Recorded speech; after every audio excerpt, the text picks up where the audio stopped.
Endi to'ydorlarga qarayapmiz. Katta zotlar. Bitta zotimiz 10 million so'm bo'lyapti. 10 million so'm. Men shu hokimiyat tizimida 8 yil, 10 yil ishlaganman. Hokim o'rinbosari bo'lgan vaqtim 7 million so'm oylik olganman. Hokimning o'rinbosari, zam hokim vaqtim 7 million oylik olganman. 7 million pul olish uchun 30 kun ishlaganmiz. 30 kun. Aslar bitta zotga bir 15 minut mehnatlaringga 10 million so'm, 8 million so'm, 2000 dollar, 10 000 dollargacha mukofot olyapsizlar. Ana endi nima? Qarab turibmiz. Bakovullarimiz hammasi orlik, nomuslik qarab turibmiz. Hech kimga bosayotgani yo'q. Endi yakka chiqdi deb turib bir qadam chiqaryapsan.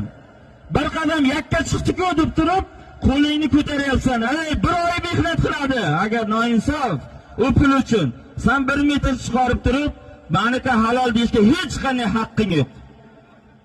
Hech qanday haqqing yo'q. 30 metr cho'zasan deydi bakovul.